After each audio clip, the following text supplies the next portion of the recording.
Assalamualaikum warahmatullahi wabarakatuh. Perkenalkan, nama saya Muhammad Saka Abiasa, Sarjana Pendidikan Master Biomedik dengan nomor induk dosen 1013109102. Saat ini saya bekerja sebagai dosen tetap di Prodi Sarjana Farmasi Fakultas Ilmu Kesehatan Universitas Sumatera Barat. Adapun lokasi tempat saya bekerja berada di Kecamatan Lubuk Alung, Kabupaten Padang Pariaman, Sumatera Barat. Izinkanlah saya pada kesempatan kali ini memaparkan pernyataan diri dosen dalam unjuk kerja Tridharma Perguruan Tinggi atau PDD UKTPT pada bidang pengajaran sebagai salah satu syarat untuk mengikuti sertifikasi dosen pada tahun 2024. Dalam mengajar, saya selalu menerapkan 3 komponen utama pembelajaran, yaitu DIA atau dikenal juga dengan proses delivery, interaction, dan assessment.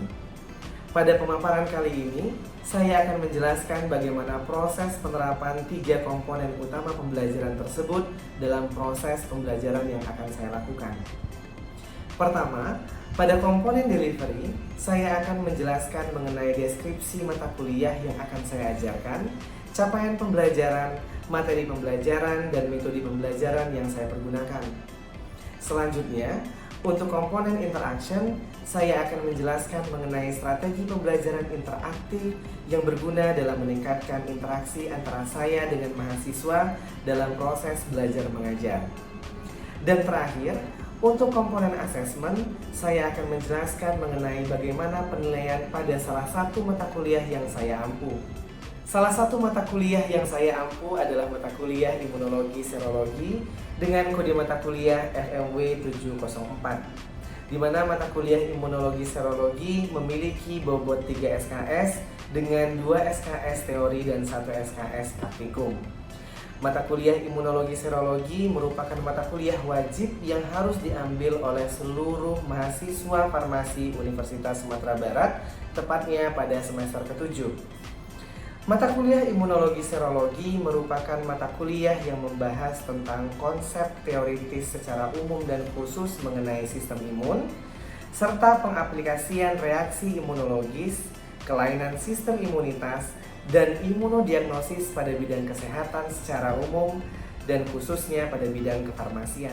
Di akhir perkuliahan, mahasiswa diharapkan mampu untuk memenuhi target CPMK dan CPL, yakni mampu menganalisis konsep tentang sistem imun, komponen reaksi imunologis, gangguan yang terjadi pada sistem imun, dan metode pemeriksaannya, serta mampu menciptakan penerapan konsep imunitas pada kehidupan sehari-hari.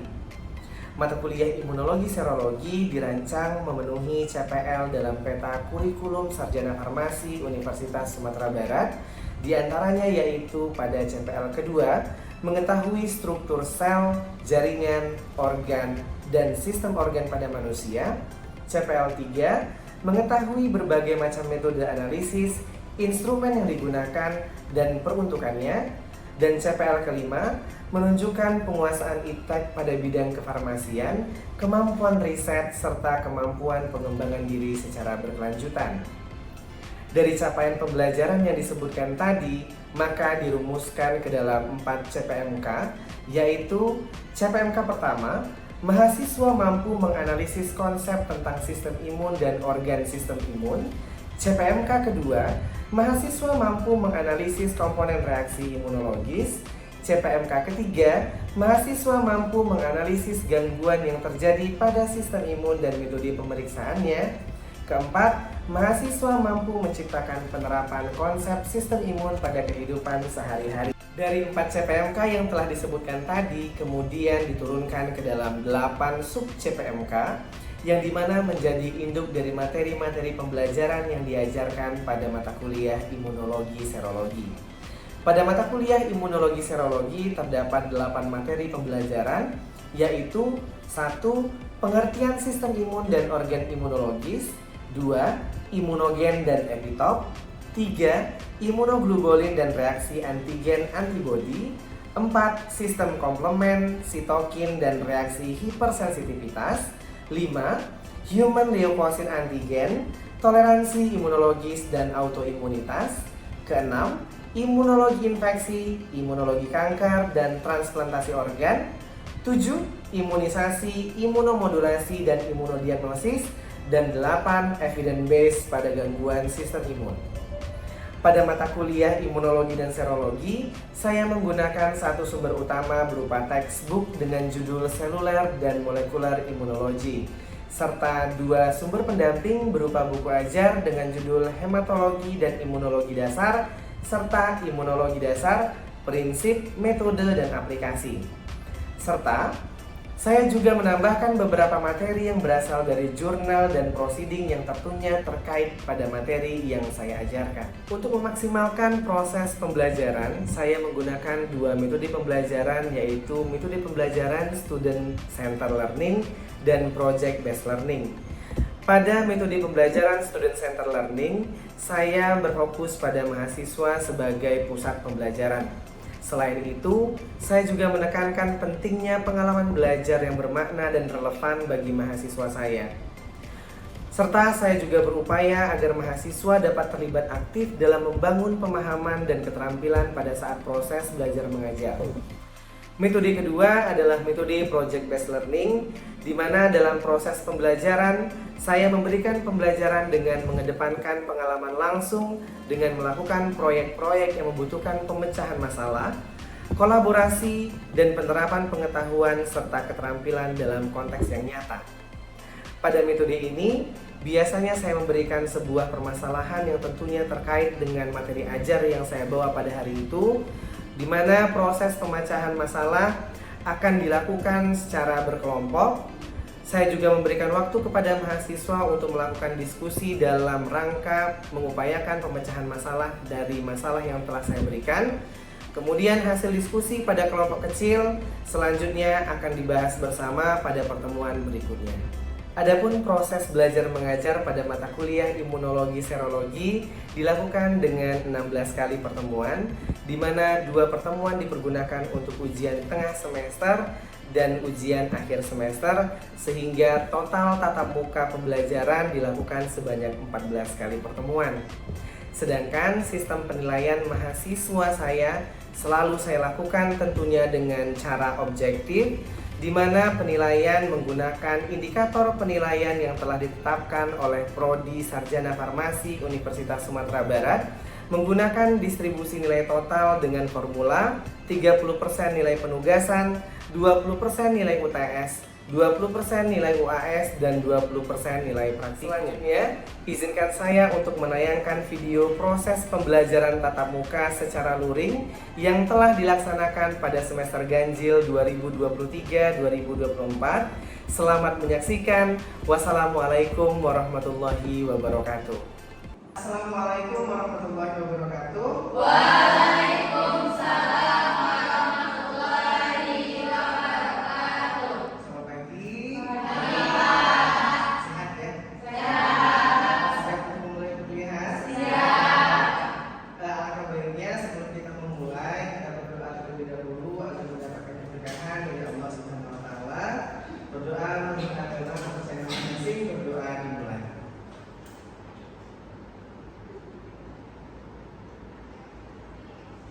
Berdoa selesai. Baik, sebelum saya memasuki materi utama, terlebih dahulu saya ingin bertanya, apakah ada yang tidak masuk? Oke, baik. Agar tidak mengganggu proses pembelajaran, absennya nanti di akhir saja ya. Kemudian satu lagi, handphone dan kemudian sesuatu hal yang tidak berhubungan dengan mata kuliah saya, silakan disimpan terlebih dahulu. Ya. Oke, sebelum kita memulai pembelajaran, saya ingin tanya dulu apakah masih ada yang ingat pembelajaran kita tempo hari ya minggu lalu. Kira-kira ada yang masih ingat apa itu pengertian sistem imun? Ada? Oke, silakan Saada. Baiklah, saya akan menjawab pertanyaan dari Bapak. Pengertian sistem ini ialah sistem biologis kompleks yang bertanggung jawab di dalam tubuh untuk melindungi tubuh dari patogen seperti bakteri, virus, dan jamur. Oke, baik, jawabannya sudah bagus. Kasih tepuk tangan dulu teman-teman kita Saada. Oke, benar ya. Jadi sistem imun merupakan sebuah sistem yang memiliki fungsi proteksi, regulasi, dan juga sistem pengenalan ya. Nah, kemudian ada juga kemarin kita sudah belajar tentang determinasi sel imunologis ya. Nah, kira-kira ada yang masih ingat siapa? Oh, bukan siapa ya. Apa nama sel yang menjadi sel awal mula dan apa saja sel yang diturunkannya dalam sistem hematologi kemarin ya? Ada? Ada yang ingat? Oke, silakan Ika. Sel itu dinamakan namanya progenitor sel CD34. Oke, dia membelah menjadi sel hematologis dan sel imunologis. baik, bagus sekali, tepuk tangan. Nah, jadi benar ya, sel CD34 atau progenitor CD34 itu adalah sebuah sel yang dimana dia akan menurunkan sel hematologi dan sel imunologi. Nah, pada hari ini kita akan melanjutkan cerita tentang apa saja nama sel-sel atau determinasi sel-sel tersebut beserta fungsinya, terutama pada kelompok sel imunologis ya. Nah, kira-kira pada sekalian ada yang tahu kita belajar apa pada hari ini namanya? Imunitas seluler, betul ya. Nah, baik, Anda sekalian silakan diperhatikan di depan, kelihatan ya. Nah, Anda sekalian kita lanjutkan. Nah, silahkan dilihat pada layar monitornya ya. Di sana terlihat ada gambar, kemudian ada apa? Ada sel bergerak-gerak ya, kemudian ada yang mengejar dan ada yang dikejar. Oke, berdasarkan cerita kita yang pernah lalu, kira-kira apa yang terjadi pada ilustrasi tersebut? Ada yang bisa? Boleh silakan Lili. Izin menjawab Pak. Di sini kalau misalnya dari yang saya lihat Pak, Ya. itu sel darah putih sedang melakukan proses proteksi Pak, di mana dia itu sedang melakukan proses pertahanan dengan cara memakan cari bakteri yang sedang dikejar itu Pak. Baik, terima kasih banyak Willy. Jawabannya sudah sangat bagus ya. Willy menyatakan bahwasannya itu merupakan gambar leukosit atau ilustrasi leukosit yang sedang mengejar bakteri. Nah, sudah benar. Tetapi leukositnya leukosit apa?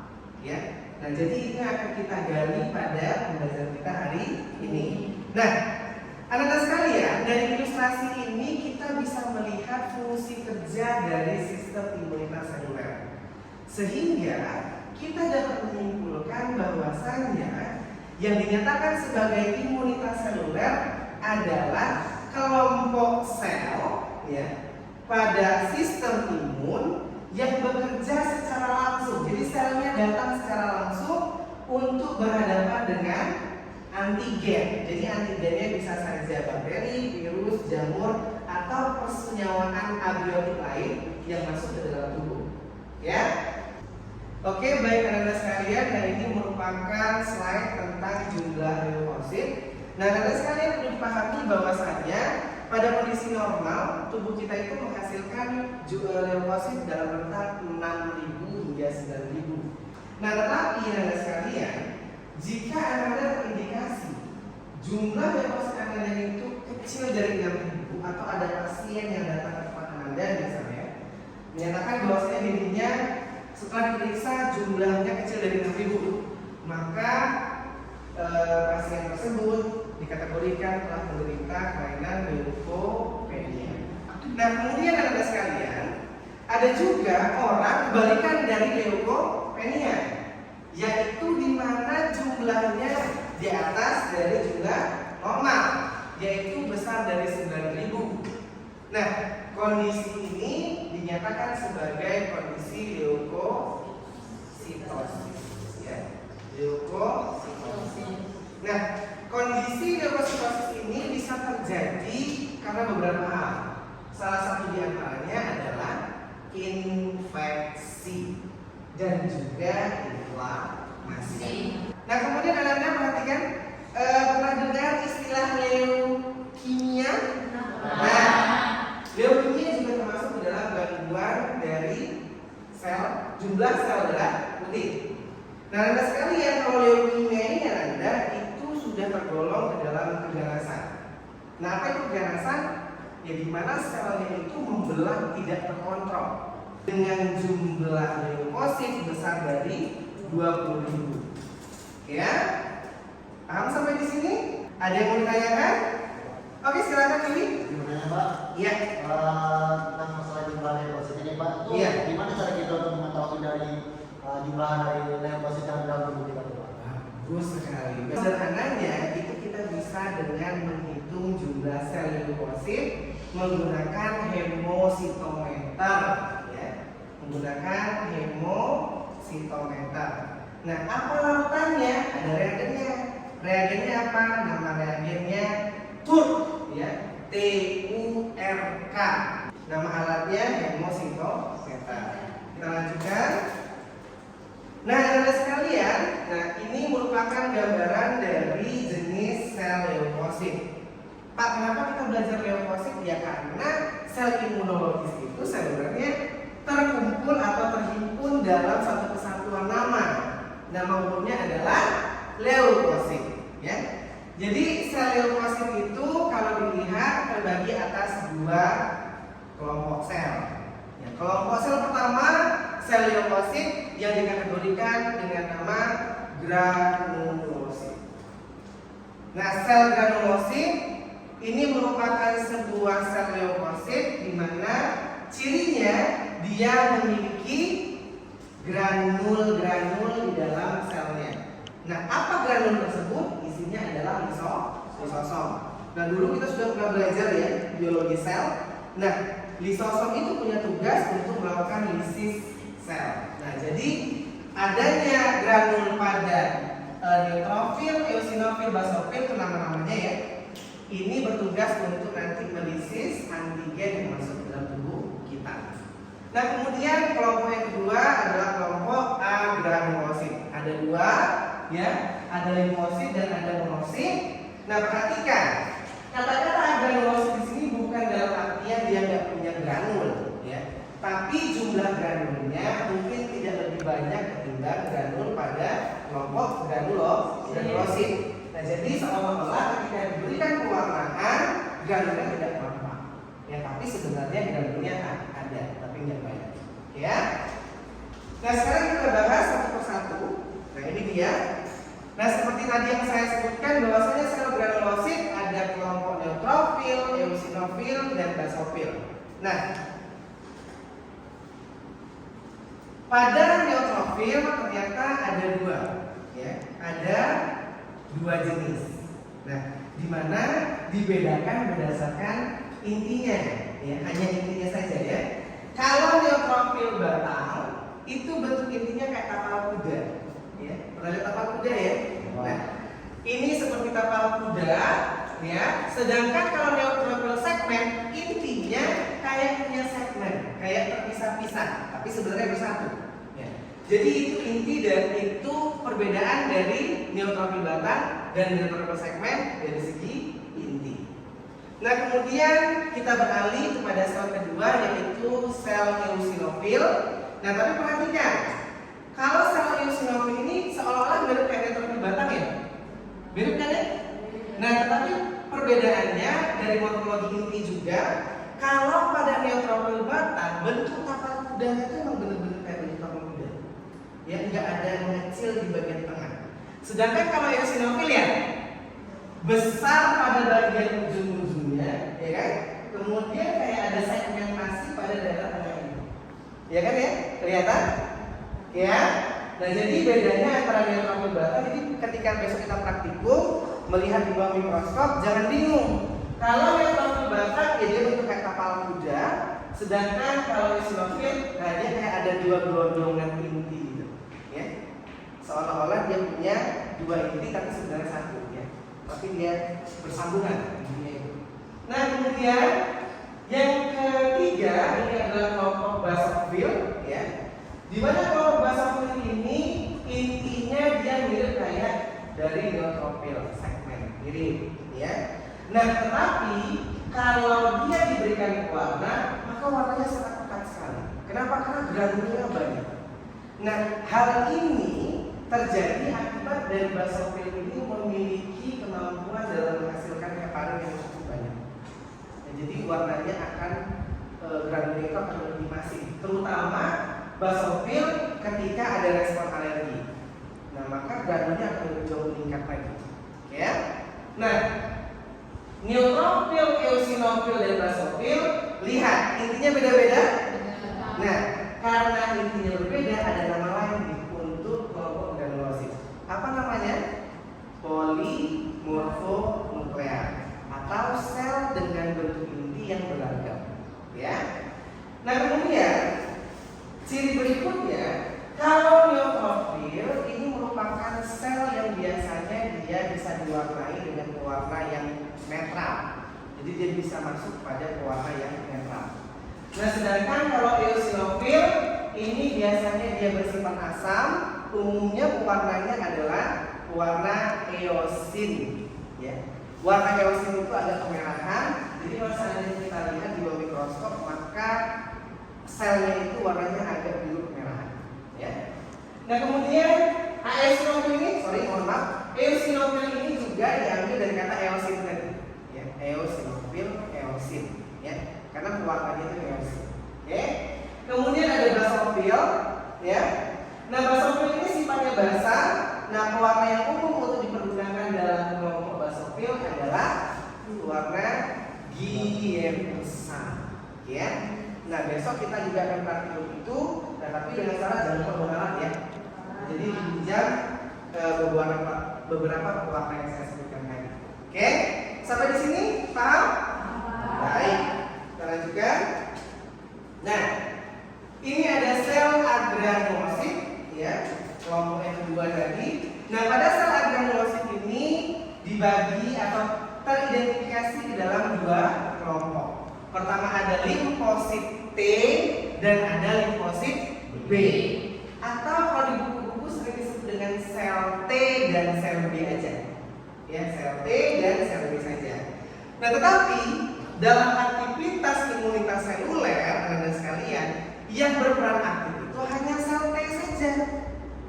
Kenapa? Karena sel T memiliki kemampuan untuk melakukan fagositosis pada antigen. Jadi kalau seandainya ada antigen masuk, kemudian ada persinyalan yang datang, dan nanti si limfosit T akan langsung datang menyerang ke antigen tersebut. Nah, bagaimana kondisi dengan limfosit B, Pak? Nah, ini pada limfosit B dia tidak bergerak, dia cukup bertenang-tenang saja. Di mana? Limfonodus. Nah, fungsi dia ini ngapain? Nah, fungsinya dia untuk menghasilkan satu persenjataan kimia yang kita kenal sebagai antibodi. Betul, salah ya, antibodi. Nah, jadi di dalam kelompok agranulosit ada yang bersifat imunitas seluler, dan ada yang bersifat imunitas humoral dengan menghasilkan antibodi. Nah, ini pertemuan kita berikutnya ya, imunitas humoral. Nah, jadi antibodi itu nanti yang akan beregulasi ke dalam tubuh kita. Kemudian jika ada antigen, dia melekat ke dalam antigen tersebut, dan nanti antibodi akan memberikan informasi kepada sel T untuk melakukan fagositosis. Ya, baik, sampai di sini ada pertanyaan? Tidak? Lanjut. Nah, kemudian ini ada dua sel berikutnya, ada sel monosit dan sel natural killer. Nah, sel monosit dia memiliki ciri mirip kayak limfosit T, kerjanya juga sama kayak limfosit T, dia bergerak menuju pada antigen yang masuk ke dalam tubuh kita. Nah, sedangkan natural killer berbeda. Seperti yang saya sebutkan di awal tadi, bahwasanya pengertian dari sistem imun ada fungsi regulasi. Nah, natural killer ini nih ya, pada beberapa penelitian yang sekarang dilakukan oleh para ahli menemukan bahwasanya natural killer ini memiliki fungsi dalam meregulasi sel yang mengalami mutasi atau sel kanker, betul tidak? Ya, sel kanker. Jadi kalau seandainya ada sel di tubuh kita ini sudah terindikasi adanya mutasi, maka sel natural killer ini akan melakukan pelekatan ya, atau istilahnya opsonisasi. Nah kemudian nanti dia akan menginjeksikan sejenis toksik kepada sel tersebut. Nah jadi sel yang mengalami mutasi akan mengalami kematian. Jadi tubuh kita itu nggak diam saja ketika ada mutasi di dalam tubuh. Nah bagaimana Pak kalau kondisinya ada kanker? Nah kalau sudah ada kanker berarti memang natural killernya udah nggak mampu lagi untuk menghambat sel tersebut. Nah ini nanti kita juga akan temukan pada materi berikutnya di imunologi kanker, ya. Baik, sampai di sini ada pertanyaan? Tidak ada? Cukup? Nah, kalau seandainya memang tidak ada, maka perhatikan ini, nah, ya, Anda sekalian. Nah, ini merupakan proyek yang harus Anda selesaikan secara berkelompok, ya. Nah, Anda sekalian silahkan berdiskusi dalam kelompok. Kemarin sudah saya bagi ya 4 kelompok. Nah, jadi nanti akan saya ambil lot. Nah, jadi yang lot keluar namanya itu nanti akan mempresentasikan per tema. Jadi bisa ada 3 ya, ada 3 masalah, 1, 2, 3. Nanti akan ada 3 kelompok yang akan mempresentasikan. Oke? Baik, cukup sampai di sini? Oke. Kalau begitu, boleh siapa yang bisa menyimpulkan dari mata kuliah kita tadi, materi pembelajaran kita, ada yang bisa menyimpulkan? Silakan. Salsa, boleh? Baik Pak, terima kasih Pak. Saya ingin mencoba menyimpulkan tadi ya Pak pembelajaran kita hari ini, di mana imunitas seluler itu adalah kelompok sel pada sistem imun yang bekerja atau respon imun yang bekerja melibatkan seluruh perangkat seluler, di mana sel-selnya ada sel P, Ya. ada limfosit, Ya. dan NK. Oke, baik. Ada sel yang juga disebut ya? Kelompok makrofag, ada lagi? Eosinofil. Terus? Salsa? Neutrofil dan basofil. Baik, terima kasih Salsa. Silakan dulu kembali. Ada yang bisa menambahkan lagi? Cukup? Baik. Nah, seperti yang sudah saya nyatakan di awal, silakan diisi, ya. Hadir semua ya? Oh, nggak boleh titip absennya. Oke. Baik, rekan-rekan sekalian, sembari mengisi absen. Betul seperti yang sudah Salsa sebutkan bahwasanya pada sel imunitas seluler ada yang dikenal sebagai imunitas yang bekerja dengan selnya datang kepada antigen. Ya. Nah kemudian ada beberapa nama sel tadi disebutkan ya, ada kelompok granulosit, ada kelompok agranulosit. Ya di mana ada anggota yang granulosit, ada neutrofil, ada eosinofil dan ada basofil. Sedangkan kelompok yang agranulosit itu ada kelompok limfosit, monosit dan natural killer. Nama kelompok yang mana? Monosit yang mengalami diferensiasi, ya. Nah kemudian jangan lupa berdiskusi. Nah kemudian hasil diskusinya dibuat dalam bentuk makalah, ya. Baik rekan sekalian, terima kasih banyak atas pertemuan kita hari ini. Banyak maaf jika ada salah-salah kata. Jangan lupa untuk mengulang pembelajaran. Oh ya, untuk pertemuan minggu depan kita diskusi ya. Nah, setelah diskusi, esoknya kita akan membahas tentang imunitas humoral, ya. Baik rekan sekalian, untuk menutup pertemuan kita pada hari ini, mari bersama-sama kita ucapkan alhamdulillah.